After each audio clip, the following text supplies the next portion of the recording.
Good morning students. ગયા લેક્ચરની અંદર આપણે કયો કાર્ડ ભણતા હતા? ગયા લેક્ચરની અંદર આપણે એક નવો કાર્ડ ચાલુ કર્યો હતો. કયો ચાલુ કર્યો હતો? યાદ કરો. યાદ આવ્યો? હા, ચાલુ વર્તમાન કાર્ડ. ચાલુ વર્તમાન કાર્ડની અંદર મેં તમને શું સમજાવ્યું હતું? ચાલુ એટલે શું અને વર્તમાન એટલે શું? વર્તમાન એટલે છો, છીએ, છું એ બધા શબ્દો, અને ચાલુ એટલે આપણે જે ક્રિયા કરીએ છીએ એ આપણી નજર સમક્ષ અથવા અત્યારે જ્યારે હું બોલું છું એ વેળાએ એ ક્રિયા કેવી હોવી જોઈએ? ચાલુ હોવી જોઈએ. એટલે ચાલુનો અર્થ શું થાય? આપણે જે ક્રિયા કરીએ છીએ એ ચાલુ હોવી જોઈએ. અને વર્તમાનનો અર્થ શું થાય? છે, છો, છીએ. હવે મેં તમને એવા એક્ઝામ્પલ પણ ગયા લેક્ચરની અંદર સમજાવ્યા હતા. કીધા હતા ને કે પંકજ લખી રહ્યો છે, હું બોલી રહી છું, હું અંગ્રેજી શીખવી રહી છું. તો બધી ક્રિયા કેવી છે? બોલવામાં ચાલુ છે ને. એ જ કાર્ડને આપણે આગળ ભણવાનો છે. એમાં મેં તમને શું કીધું હતું? એનો યુઝ શીખવાડ્યો હતો. હમણાં જ બોલી એનો યુઝ શું? કોઈ પણ ક્રિયા ચાલુ છે એ તમારે દર્શાવવી હોય તો ચાલુ વર્તમાન કાળનો ઉપયોગ થાય. પછી બીજું આપેલું છે ટુ બી. બધા જ કાર્ડના ટુ બીના રૂપ હોય, બરાબર. સાદો વર્તમાન કાળ છે એના ટુ બીના રૂપ ક્યાં હતા? એમ, ઇઝ, આર. ભૂતકાળના વોઝ અને વેર. એવી રીતે ચાલુ વર્તમાન કાળના ટુ બીના રૂપ આપેલા છે એમ, ઇઝ અને આર. પણ એની સાથે પ્લસ કરીને પ્રેઝન્ટ પાર્ટિસિપલ એટલે કે એને V4 કહેવાય. અને V4 ને શું કહેવાય? વર્તમાન કૃદંત. અને આ ત્રણેય શબ્દો આપણને અઘરા પડે તો શુદ્ધ ગુજરાતીમાં યાદ રાખવાનું, ક્રિયાપદનું ING વાળું રૂપ. ક્રિયાપદ છે એનું ING વાળું રૂપ. યાદ રહી ગયું? મેં તમને કીધું હતું કે એમ, ઇઝ, આર પ્લસ ING વાળું ક્રિયાપદ. આ મુખ્ય બાબત છે. આઈ હોય તો શું વપરાય? એમ. આઈ એમ, હું લખી રહી છું તો આઈ એમ રાઇટિંગ. તે વાંચી રહ્યો છે, તે છે તો ઇઝ વપરાશે ને. He is reading. આવા મેં તમને ગયા લેક્ચરની અંદર બધા એક્ઝામ્પલ ગુજરાતી અને ઇંગ્લિશ કરીને સમજાવ્યા હતા. એના ઉપરથી તમને એટલી તો ખબર પડી ગઈ હોય કે ચાલુ વર્તમાન કાળમાં કેવા કેવા વાક્યો આવશે. પછી કાળની ઓળખ દર્શાવતા શબ્દોય લખાવ્યા હતા. યાદ કરો. નાવ એટલે અત્યારે કે હાલમાં. પછી લિસન, સાંભળો.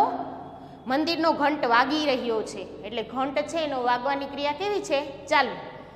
હિયર એટલે પણ સાંભળવું. સાંભળો, બે સ્ત્રીઓ ઝઘડી રહી છે એટલે સ્ત્રીઓનો ઝઘડવાનો અવાજ આપણા કાનમાં પડે છે એટલે એ ક્રિયા ચાલુ છે. પછી વોચ, જુઓ. જ્યારે વોચ વપરાય ને એ ટીવીના સંદર્ભમાં વાપરવાનું છે. ટીવીની અંદર કોઈ ચિત્ર આવતું હોય ત્યારે વોચનો ઉપયોગ કરવાનો છે કે વોચ, જુઓ, એક નવું ફિલ્મ આવી રહ્યું છે, જોઈ રહ્યા છીએ. સી એટલે જોવું અને લુક એટલે જોવું. જુઓ તો પહેલાં કેટલા સુંદર ફૂલો દેખાય છે. પછી લુક, એમાંય જુઓ તો. આ ત્રણેય શબ્દ છે એ જુઓના સંદર્ભમાં લેવાના છે. પછી એટ ધીસ ટાઈમ, આ સમયે હું બોલી રહી છું. એટ ધીસ મોમેન્ટ, આ ક્ષણે હું લખી રહી છું. એટલે આ દરેક શબ્દો છે એ ચાલુ વર્તમાન કાળ દર્શાવતા શબ્દો છે.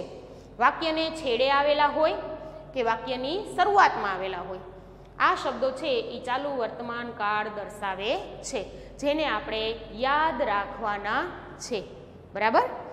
હવે ચાલુ વર્તમાન કાળનો ઉપયોગ તમને સમજાવી દીધો. એમાં આવતા ક્રિયાપદ એમ, ઇઝ, આર પ્લસ ING વાળું ક્રિયાપદ પણ સમજાવી દીધું. હવે આપણે એના નિયમો, કેના નિયમો? ક્રિયાપદના નિયમો ભણવાના છે. આપણે પહેલો કાળ ભણ્યા ત્યારે એમાં એસ અને ES ક્યાં લાગશે એવા નિયમો હતા. પછી બીજો કાળ ભણ્યા ભૂતકાળ, એમાં પણ એવા નિયમો હતા કે ડી ક્યાં લાગશે, ઈડી ક્યાં લાગશે, અને આના સિવાયના અનિયમિત ક્રિયાપદો. એવી જ રીતે આ કાળમાં પણ રૂલ્સ ઓફ વર્બ્સ એટલે ING લગાડવા માટેના નિયમો છે. ક્રિયાપદ બધા એના જ છે, પણ કેની પાછળ ING ક્યારે કેવી રીતે લાગશે એ નિયમો છે. ક્યારેક બેવડાવીને ING લાગે, ક્યારેક એમનેમ ING લાગી જાય. એના માટેના નિયમો જોવાના છે. પછી એમ, ઇઝ, આર એ તો નવું નથી કે આઈ સાથે એમ આવશે, પછી વી સાથે આર આવશે. હી, સી, ઇટ આ 3 સાથે ઇઝ આવશે, એનું બહુવચન ધેય સાથે આર આવશે, અને યુ એકવચન હોય કે બહુવચન બંને સાથે આર આવશે. માત્ર હવે એટલું જ યાદ રાખવાનું છે કે કયા ક્રિયાપદની પાછળ ક્યારે આઈએનજી પ્રત્યય લાગશે. તો એના માટેના આપણે નિયમો જોઈ લઈએ. પહેલો નિયમ, ક્રિયાપદના અંતે એટલે કોઈ પણ ક્રિયાપદ આપેલું હોય એના છેડે એટલે છેલ્લો અક્ષર આઈએનજી પ્રત્યય લગાડવાથી તે પછી અહીંયા ડોટની નિશાની કરી છે એટલે એમ થાય કે તે ચાલુ વર્તમાન કાળનું ક્રિયાપદ બને છે, તે આઈએનજી વાળું ક્રિયાપદ બને છે. હવે જુઓ, V1, V2, V3 અને V4. V1 ક્યાં વપરાતું હતું? સાદા વર્તમાન કાળમાં. એસ અને ઈએસ લગાડતા હતા ને સાદા વર્તમાન કાળમાં, ત્યાં V1 વપરાતું હતું. યાદ કરો, બધી વાક્ય રચનામાં આપણે લખ્યું હતું. પછી V2 એટલે સાદા ભૂતકાળમાં, ક્રિયાપદનું જે ભૂતકાળનું રૂપ હોય એને V2 કહેતા હતા. પછી V3 ભૂતકૃદંતનું રૂપ, પૂર્ણકાળ ભણશું ત્યારે એ આવશે, બરાબર? જ્યારે પૂર્ણકાળ ભણશું ત્યારે એ આવશે. અત્યારે આપણે V4 નો ઉપયોગ કરવાનો છે, વર્તમાન કૃદંત. V4 એટલે વર્તમાન કૃદંત અથવા આઈએનજી વાળું ક્રિયાપદ, બરાબર? V1 એસ વાળું રૂપ, V2 ભૂતકાળનું રૂપ, V3 ભૂતકૃદંતનું રૂપ, અને અત્યારે V4 ભણવાનું છે આઈએનજી વાળું રૂપ, બરાબર? એટલે V એટલે વર્બ, પછી 1 એટલે વર્તમાન કાળ, 2 એટલે ભૂતકાળ, 3 એટલે પૂર્ણકાળ અને 4 એટલે ચાલુ કાળ. આઈએનજી પ્રત્યય લગાડાય તેને V4 કહેવાય છે, બરાબર? V4 છે, હવે સમજાઈ ગયું V4 શા માટે આપણે લગાડીએ છીએ? વર્બનું ચોથું રૂપ, વર્બ એટલે ક્રિયાપદ. ક્રિયાપદને અંતે આઈએનજી પ્રત્યય લગાડવાથી તે ચાલુ વર્તમાન કાળનું ક્રિયાપદ બને છે. ટુ સ્ટાર્ટ, સ્ટાર્ટ એટલે શરૂ કરવું. છેલ્લો અક્ષર વ્યંજન છે, એની આગળ એ વ્યંજન છે, એની આગળ સ્વર છે, પાછા બંને વ્યંજન છે, એટલે જ્યારે કોઈ પણ નિયમ ન લાગુ પડતો હોય તો સીધું એને આઈએનજી પ્રત્યય લાગશે. સ્ટાર્ટિંગ, શરૂ કરી રહ્યો છે. He is starting his scooter, તે તેનું સ્કૂટર શરૂ કરી રહ્યો છે. પછી ટુ સ્લીપ, પી છે એ વ્યંજન છે, આગળ બે સ્વર છે, એટલે આમાં પણ એક નિયમ નથી, એટલે સીધું આઈએનજી પ્રત્યય આવશે. સ્લીપ એટલે ઊંઘવું. હી ઇઝ સ્લીપિંગ, તે ઊંઘી રહ્યો છે.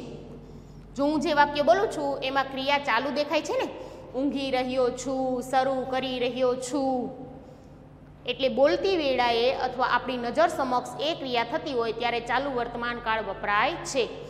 એટલે પહેલો ક્રિયાપદનો નિયમ યાદ રહી ગયો કે કોઈ પણ ક્રિયાપદને છેડે આઈએનજી લગાડવાથી એ ચાલુ વર્તમાન કાળનું ક્રિયાપદ બને છે, જેને V4 કહેવાય છે. બીજો, ક્રિયાપદના છેડે એટલે કે ક્રિયાપદને છેલ્લા અક્ષરમાં વ્યંજન હોય.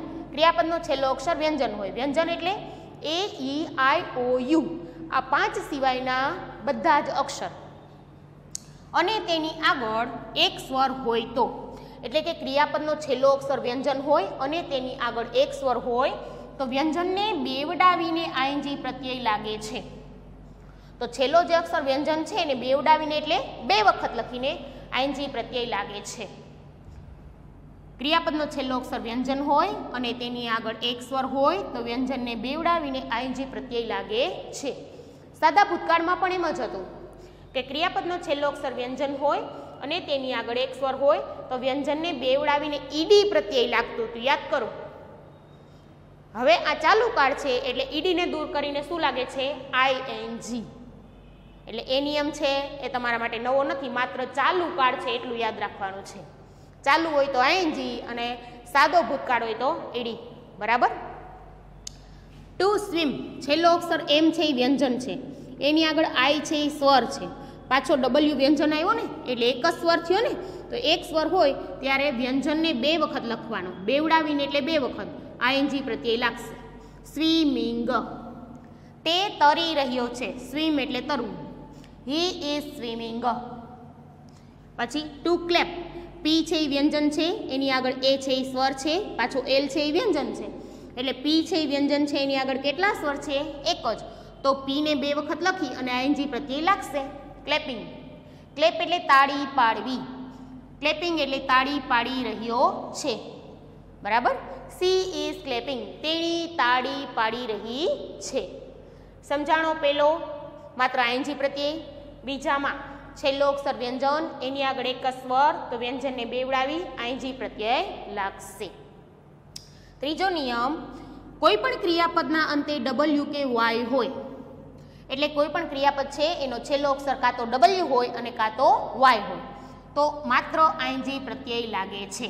એમાં બીજું કંઈ જોવાનું નથી કે ડબલ્યુ છે એ વ્યંજન છે તો આગળ સ્વર છે, વાય છે એ વ્યંજન છે તો આગળ સ્વર છે, એવું જોવાનું નથી. આગળ સ્વર હોય કે વ્યંજન હોય પણ છેલ્લો અક્ષર શું છે?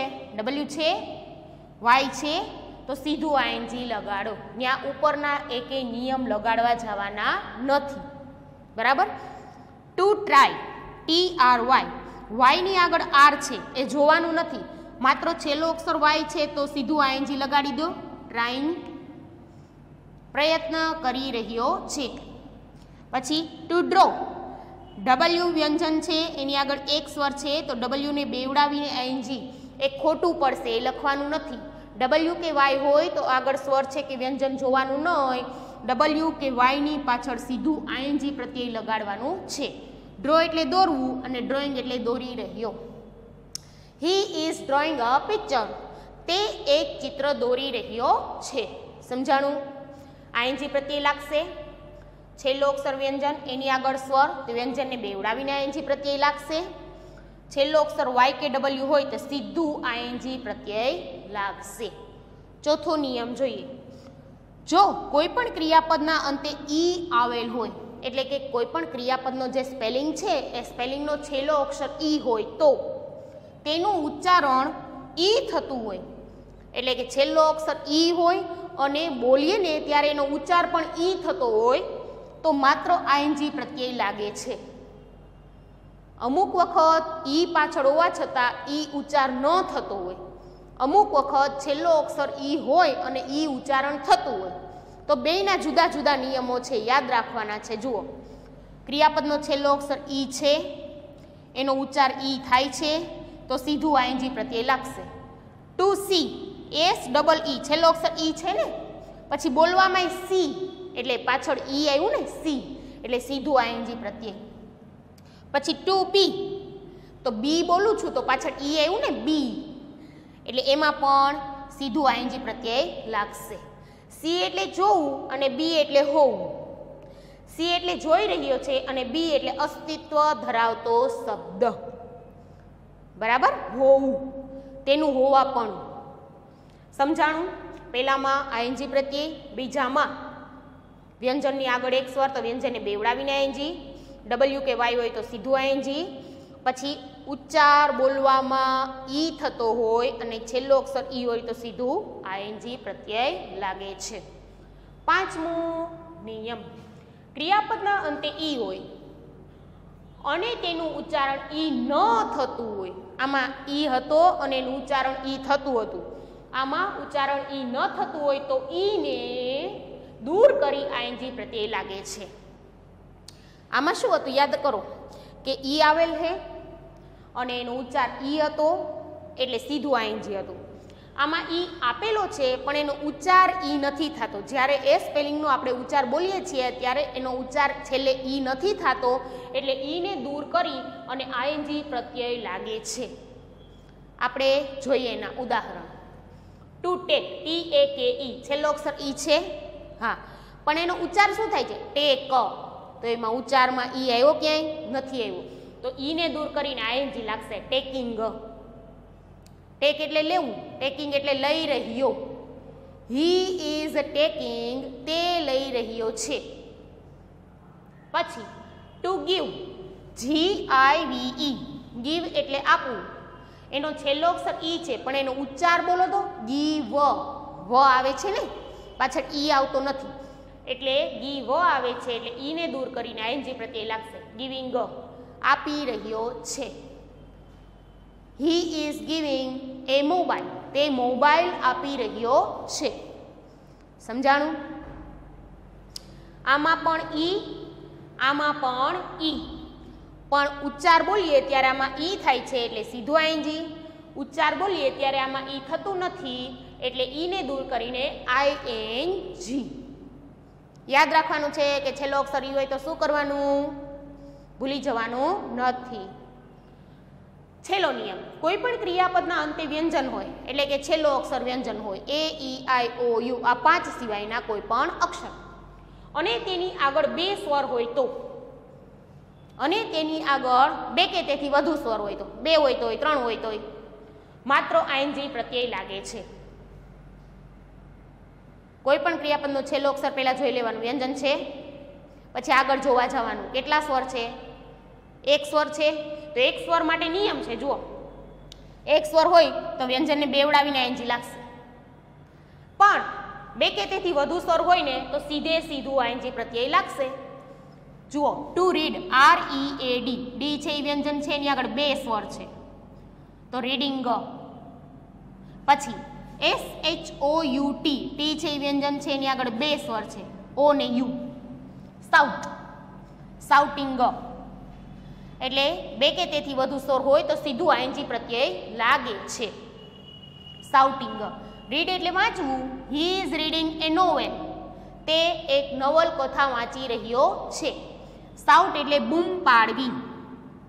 ધ સ્ટુડન્ટ્સ આર સાઉટિંગ, વિદ્યાર્થીઓ બૂમો પાડી રહ્યા છે. એટલે ટી એની આગળ 2 સ્વર, ડી એની આગળ 2 સ્વર તો સીધું આઈએનજી લાગશે. માત્ર 6 જ નિયમ યાદ રાખવાના છે. પહેલો નિયમ, જ્યારે કોઈ પણ નિયમ ન લાગુ પડે ત્યારે સીધું આઈએનજી પ્રત્યય લાગશે. બીજો નિયમ, એક વ્યંજન અને આગળ 1 સ્વર તો વ્યંજનને બેવડાવીને આઈએનજી. ત્રીજો નિયમ, ડબલ્યુ કે વાય હોય તો કંઈ પણ જોવાનું નથી, સીધું આઈએનજી.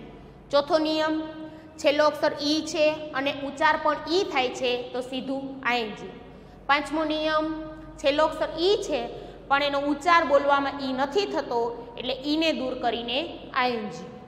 અને છેલ્લો નિયમ, ક્રિયાપદનો છેલ્લો અક્ષર વ્યંજન, એની આગળ 2 કે તેથી વધુ સ્વર હોય તો સીધું આઈએનજી પ્રત્યય લાગે છે. સાવ સહેલા નિયમો છે, બરાબર?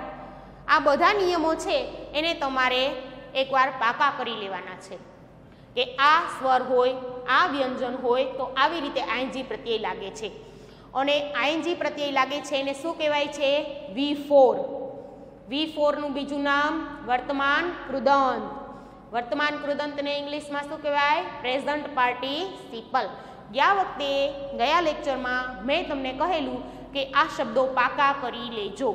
V4 વર્તમાન કૃદંત, પ્રેઝન્ટ પાર્ટિસિપલ, એટલે આપણી ભૂલ થાય નહીં. હવે આ 6 ક્રિયાપદોના આધારે આપણે થોડીક એક્સરસાઇઝ કરી લઈએ, બરાબર?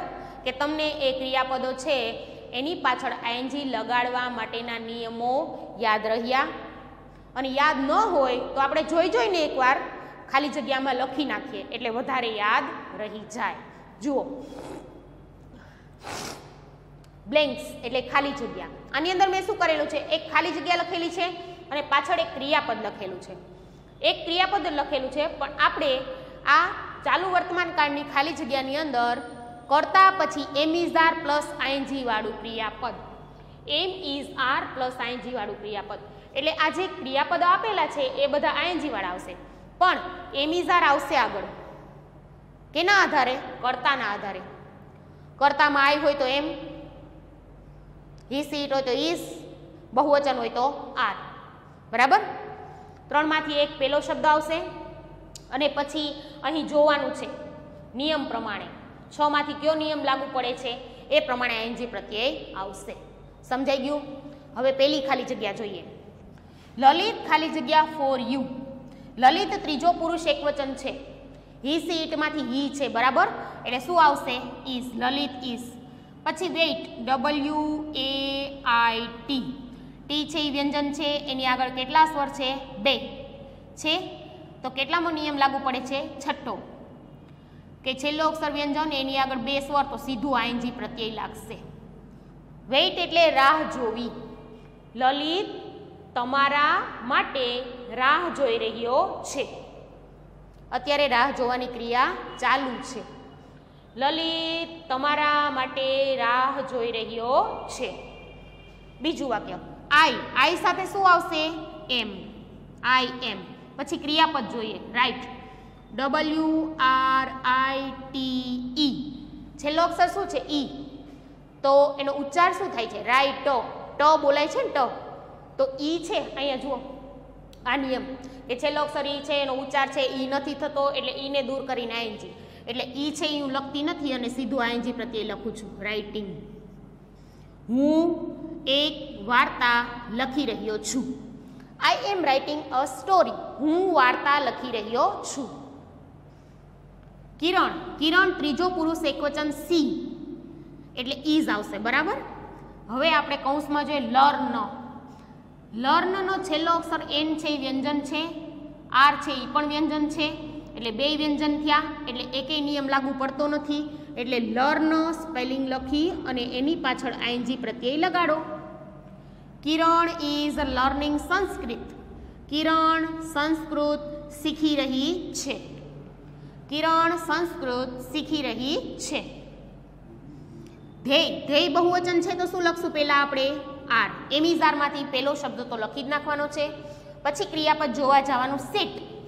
સીટમાં છેલ્લો અક્ષર વ્યંજન છે. એની આગળ કેટલા સ્વર છે?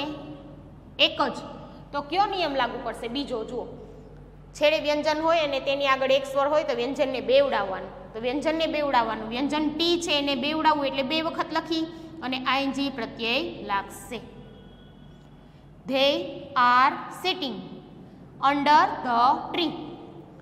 તેઓ વૃક્ષની નીચે બેઠા છે. અત્યારે તેની બેસવાની ક્રિયા ચાલુ છે, ત્યાં બેઠા છે. દિનેશ એન્ડ મનીષ. બે નામ છે, બહુવચન છે, એટલે એમ ઇઝ આર માંથી શું આવશે? આર. અને ક્રિયાપદ આપેલું છે ડાન્સ. હવે ડાન્સમાં છેલ્લો અક્ષર ઈ છે, પણ એનો ઉચ્ચાર ઈ થાય છે નહીં, એનો ઉચ્ચાર થાય છે ડાન્સ. એટલે ઈને દૂર કરીને આઈએનજી પ્રત્યય લાગશે. પાંચમો નિયમ આવશે ને કે ઈ, પણ એનો ઉચ્ચાર ઈ નથી થતો, એટલે ઈને દૂર કરીને આઈએનજી. ડાન્સિંગ. દિનેશ અને મનીષ ડાન્સિંગ એટલે કે ડાન્સ કરી રહ્યા છે, નૃત્ય કરી રહ્યા છે. મોના ત્રીજો પુરુષ એકવચન એટલે is. He, sit, see. Draw. ડ્રોનો છેલ્લો અક્ષર ડબલ્યુ છે, કંઈ પણ જોયા વગર સીધું આઈએનજી મૂકવાનું છે. કે છેલ્લો અક્ષર ડબલ્યુ કે વાય હોય તો સીધું આઈએનજી પ્રત્યય લાગશે. મોના રંગોળી દોરી રહી છે. મોના રંગોળી દોરી રહી છે. વી બહુવચન છે એટલે આર. We are. ક્રિયાપદ જોઈએ વોક. વોકનો છેલ્લો અક્ષર એલ કે, બંને શું છે? વ્યંજન. એકેય નિયમ નહીં લાગુ પડે એટલે ING. We are walking in the garden. અમે બગીચામાં ચાલી રહ્યા છીએ. વોક એટલે ચાલવું. અમે બગીચામાં ચાલી રહ્યા છીએ. યુ એકવચન હોય કે બહુવચન બંને સાથે શું આવશે? આર. ક્રિયાપદ છે સી. એસ ડબલ ઈ. ચોથો નિયમ. ક્રિયાપદનો છેલ્લો અક્ષર ઈ અને એનો બોલવાનો ઉચ્ચાર પણ ઈ, એટલે સીધું આઈએનજી પ્રત્યય આવશે. You are seeing. તમે જોઈ રહ્યા છો. ફ્લાવર્સ ફૂલોને ઇન ધ ગાર્ડન. તમે બગીચામાં ફૂલો જોઈ રહ્યા છો. તમારી અત્યારે જોવાની ક્રિયા ચાલુ છે. ધ મંકી ત્રીજો પુરુષ એકવચન છે એટલે ઇઝ. અને it E A T. T છે એ વ્યંજન છે અને એની આગળ કેટલા સ્વર છે? જુઓ, બંને સ્વર છે ઈ ને એ, એટલે સીધું આઈએનજી પ્રત્યય લાગશે. Eating. The monkey is eating બનાનાસ. વાંદરો કેળા ખાઈ રહ્યો છે. પછી ધ્યેય. ધ્યેય બહુવચન છે એટલે ટુ બીનું રૂપ આવશે આર અને ક્રિયાપદ આપણને આપેલું છે ગો. છેલ્લો અક્ષર શું છે? સ્વર. સ્વર છેલ્લો અક્ષર હોય તો કોઈ પણ નિયમ લાગુ પડતો નથી, સીધે સીધું આઈએનજી પ્રત્યય લાગશે. They are going to school. તેઓ શાળાએ જઈ રહ્યા છે. તેઓ શાળાએ જઈ રહ્યા છે. શાળાએ જવાની ક્રિયા ચાલુ છે. હવે આ 6 ક્રિયાપદના આધારે આપણે 10 ખાલી જગ્યા ભણી. એટલે 10 ખાલી જગ્યા છે એમાં 6 ના કેટલા કુલ મેં 12 લખ્યા છે એક્ઝામ્પલ, 12 છે એ આની અંદર આવરી લીધા છે. હવે આવતા લેક્ચરની અંદર આપણે એફર્મેટિવ, નેગેટિવ, WH, ક્વેશ્ચન્સ અને એની સિન્ટેક્સ ભણીશું. ત્યાં સુધી ગુડ બાય મિત્રો.